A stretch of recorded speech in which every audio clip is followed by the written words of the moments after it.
films even after losing a box.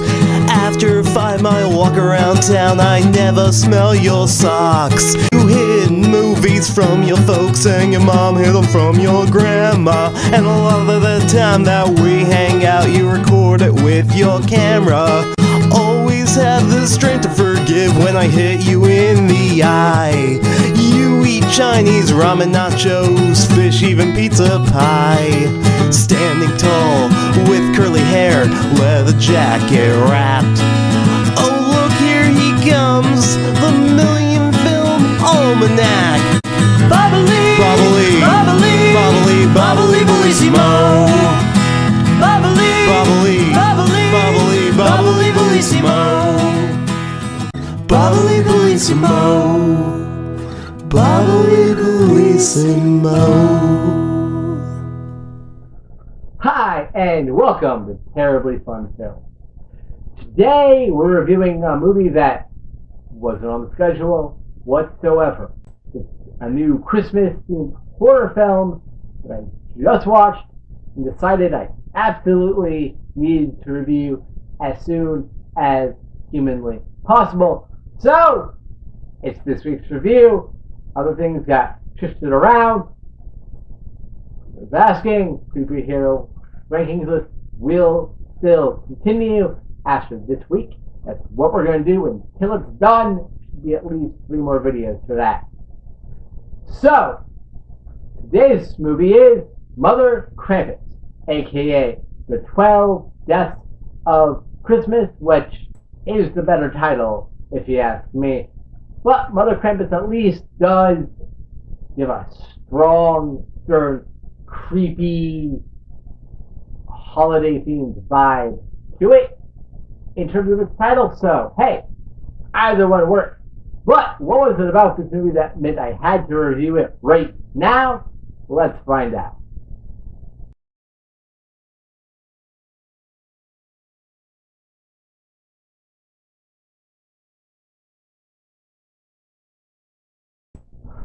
The plot synopsis you'll find on IMDb on the back of the DVD or Blu-ray is this.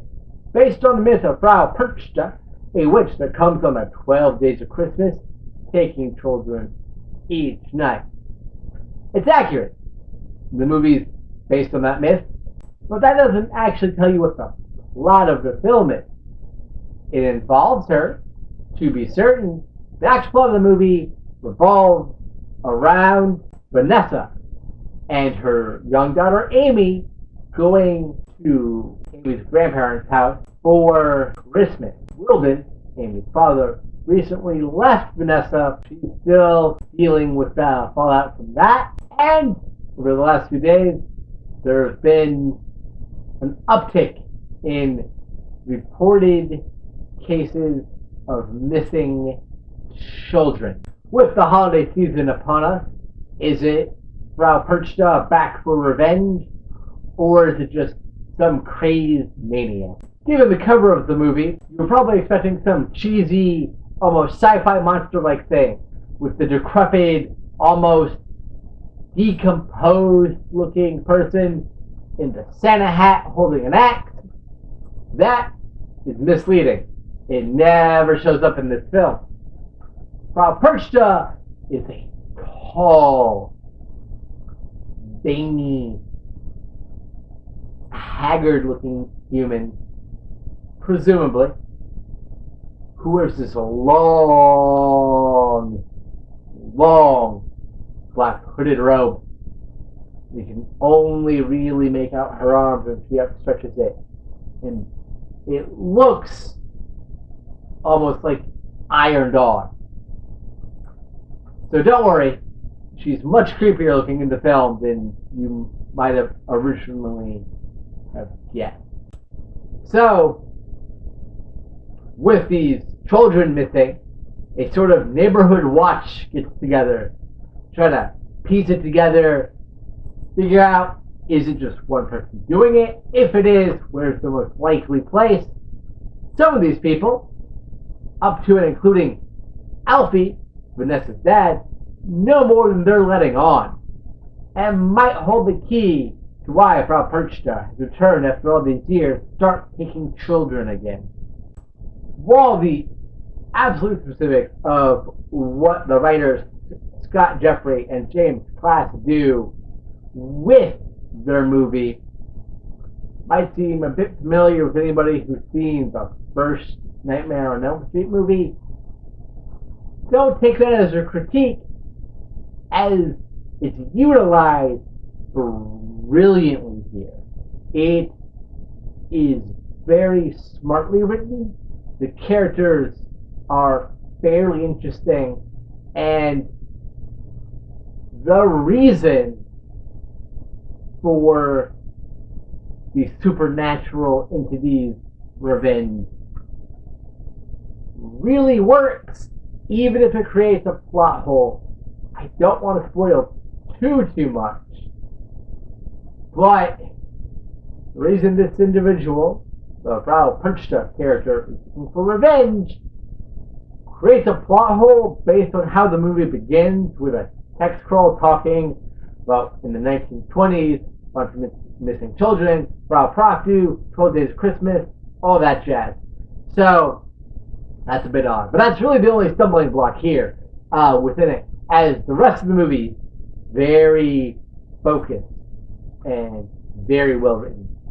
There is a scene in which a boy named Callum is in detention with a bully character, and the bully character goes into a tent that's set up in the room, simply vanishes.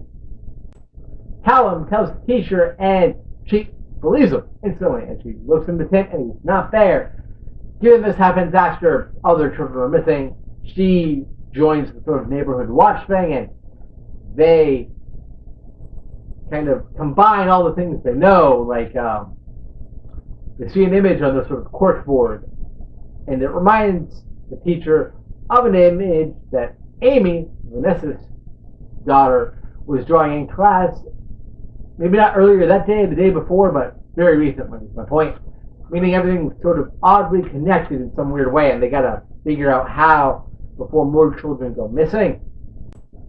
This story structure works really well here, with the sort of adding on characters to the neighborhood watch who can add clues as to who and why is either imitating Frau Perchta or brought her back, intentional or not. It keeps you guessing. So this goes into the director's vision. James Glass, you heard mention, is one of the writers. He's also the director of the film, and his direction here is flawless. The scenes look great. There's just tension and atmosphere oozing everywhere. When the horror happens, it earns them. It earns jump scares. It earns creepy.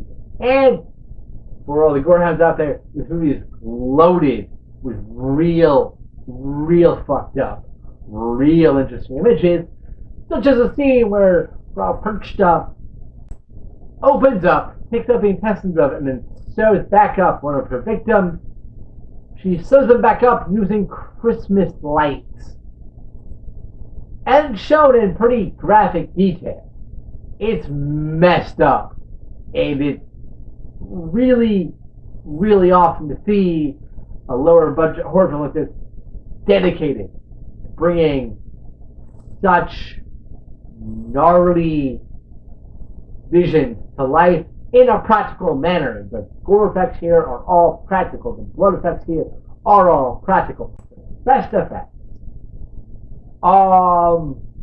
involve human flesh and a metal gingerbread man cookie cutter. You can figure out the rest from there. It's messed up. Hardcore messed up. It happens often, and you see it in full detail. The texturing and the layer on the skin here looks really authentic and really impressive. And all of that is thanks to the incredibly hard work of the makeup and special effects department, which was one person. Her name is Charlotte Hawkins, and she's got a really great future ahead of her. Like, she keeps it up. She moves into full-on like animatronics and monster suits. She could be the next Stan Winston. Like, that's how impressive this is. Of course, if the directing were crap, it wouldn't matter how impressive the gore effects were. It would not matter how great the makeup on Frau Perchta is. But Glass has a vision, and he nails it. Every scene is dripping with atmosphere.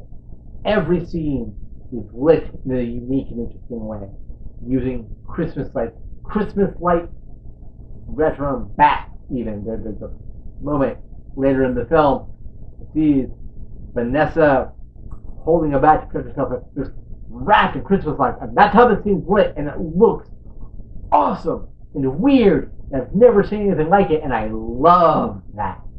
And then the tension never lets up, even in quieter scenes where people are just talking to each other. There's something almost sinister going on, especially when the character of Alfie and the character of Leslie are together. Their scenes drip with palpable, just, you could cut it through the TV screen with a nice sort of atmosphere and things. Those quiet scenes make the movie work. When the bigger stuff happens, not only did the movie earn it, but the movie awards you for sticking with it. Because the movie isn't just horror, blood, gut, torture. It actually has really strong characterization. There's really interesting people that get involved in this, which is what keeps you going through these things. So the movie pays itself off. Quieter scenes, which still drip with atmosphere, enhance the more hardcore stuff. Core stuff enhance the quieter scenes.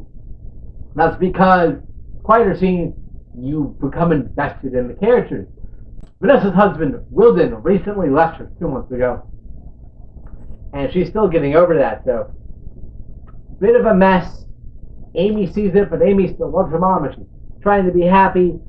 Alfie, Vanessa's dad, is holding back secrets. Vanessa knows he's keeping something from her, but she doesn't know what. And her discovery of that is really crazy and interesting. Even Frau Perchta has remarkably relatable and interesting reasons for doing what she's doing. You can understand why she's doing this, even if you don't agree with why she's doing this. Happily, every character is brought to life thanks to brilliant casting. Claire Maria Fox is Vanessa. She's great. She has a lot of the more emotional, heavy lifting sequences, and she kills. She's remarkable in these scenes. It is very gratifying and fun to see her be so good. She really does make you care about the character in just a few quick scenes, because our introduction to her is her smoking or waiting for her child to get out of school, even though she should have quit. But it sets up that she's anxious about something in a very clever way that just kind of throws it out there as a small aside, and then you find out what later on. But she, Claire Marie Fox, owns it. She clearly loves her daughter. She and Faye Goodwin and Faye Amy have great chemistry together. They're very believable as a mother-daughter team. And when she realizes what's actually wrong, she finds out the truth, you feel for her so much. It's intense. As I just mentioned, Faye Goodwin is Amy, and she's equally as good as Fox in the role. She's fun, she's precocious. She's the one character who does a few of the dumber things any one of the characters do. But she's also a child, and those said dumb things never involve Frau Perchta, so it's okay. And she does it because she loves her family. She loves her dad. She wants the Christmas with her family. So again, she has good reasons, even if it's kind of dumb. Because a child doesn't get that, doesn't understand why that's awkward or weird. So I like that aspect of it. The children feel like children, you know? Vanessa's dad, Alfie, is played by Tony Manders, and he's phenomenal. He plays the I know what's up card. He plays the person who's seen this before and might know more than is going on very well. He's excellent in his scenes where he does allow tidbits and information to come out. He does it well. It does not feel like just exposition for the sake of exposition. It's really fantastic. The MVP of the film is Tara McGowran, who plays Frau Perchta. She's incredible. She's creepy, fascinating. She moves in these weird, contorted ways. She also has an air of elegance about her that not has been easy to pull off. That makes you understand why kids would sort of be drawn to her right away. And she does everything with these while being terrifying as fuck. She pulls all that off while being legitimately creepy and a very believable, credible threat to our main characters. It's an astounding, intense, and beautiful, beautiful performance that's very likely one of the best I've seen, if not the best that I've seen all year. It's mind-blowingly awesome. And that she gets doing this while being a real badass, awesome villain just makes me super happy. Even if I didn't name you, even if you're not necessarily called out by name by me in this review, you did a remarkable job in your role in the movie Mother Krampus, and you should feel very, very proud of yourself for bringing this movie to life. I do want it noted that in the IMDb credits list, there's a credit for the Frau's cat, played by Nimoy Summerscale. In context of the movie, it makes sense, but I just think it's funny that that's the character's name. The score was by Adam King and is remarkable. It uses some of the public domain Christmas music in very fun, interesting ways, but is very original on its own and adds to the sense of atmosphere and creepiness that invades every single scene. And it's never overpowering. It never just goes to make you jump or anything like that. It's subtle and creepy. The Frau's theme in particular, especially during one sequence involving the character of Amy looking out a window as the Frau's beckoning her slowly to come out and join her. That scene is super effing creepy, and so much of that has to do with the score. Edward Loud's cinematography is also very good. There are some scenes, especially when it's with people standing and talking, that feel a bit point and shoot. But when the mayhem's happening, when the climax is happening and things are being lit by baseball bat wrapped Christmas, and when the climax is happening with things being lit by Christmas lights that are wrapped around a baseball bat, the movie looks awesome. Again, it has a real creepy vibe to it. The scene at the window that I was just mentioning with Amy goes like that. She's at the window, looking out, opens the window, sees this tall figure in this hooded black robe. Figure looks back to her, outstretches her hand, goes like this, and it's all just one shot. A noise happens over here. Vanessa coming in to say something to Amy. Swing back. This isn't an edit. The camera just goes boom, bam, like that, right? Just swing back to the open window. Amy's reaction, and when you just see right by the tree where Frau Perchta was, she's no longer there. The threat is gone. But it sets you up real nicely for what you're expecting, which is for her to be closer, for her to reach out and be right there at the window. She's not. And that dread, that anticipation, that creep factor is throughout the film. And it goes to show how much passion and hard work and love everybody involved in the film is, that it works so well, that is creepy, and that you would expect a jump scare, and they hold back, they're restrained, and they let loose when they know they should, as opposed to just trying to scare us for no good reason. And that is in large part due to the clever camera blocking cinematography. And without that, this movie wouldn't be half as good, I imagine. Of course, if a film doesn't have a proper rhythm, if it doesn't move smoothly, it's all for naught. And that's where Dan Allen and Scott Jeffrey, you'll recognize as one of the writers, their editing comes in very nicely here. The film moves very quickly.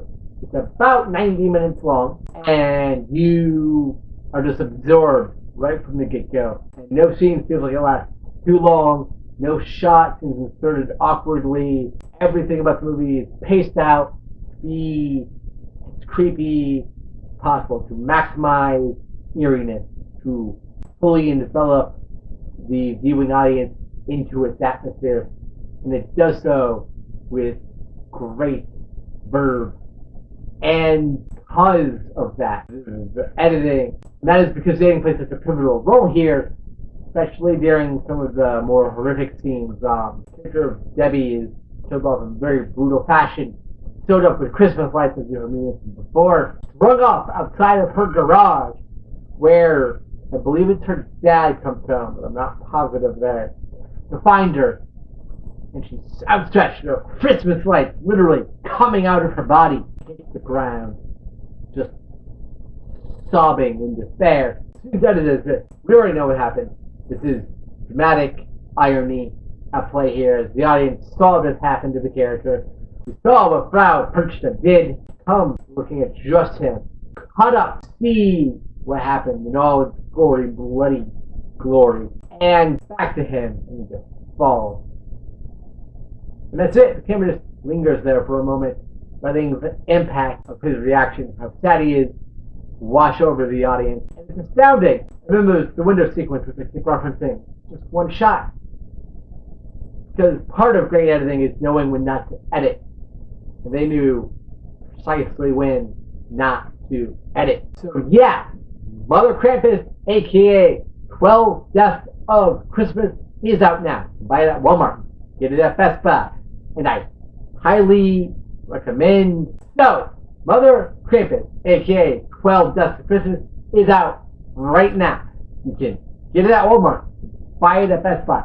You can get it streaming off of Amazon Prime. It might be on Netflix. I honestly haven't checked yet. It might be on Hulu. I don't have that, so I don't know right now. Please look for this movie. Please get this movie. Give it your money. Watch it.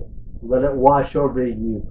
Be prepared for a hardcore, bloody, gory, character-driven, engagingly plotted, beautifully directed film.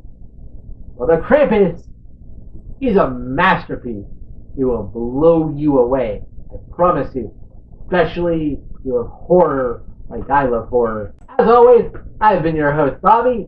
Thanks for watching, and I will see you next time with Superhero Film Ranking.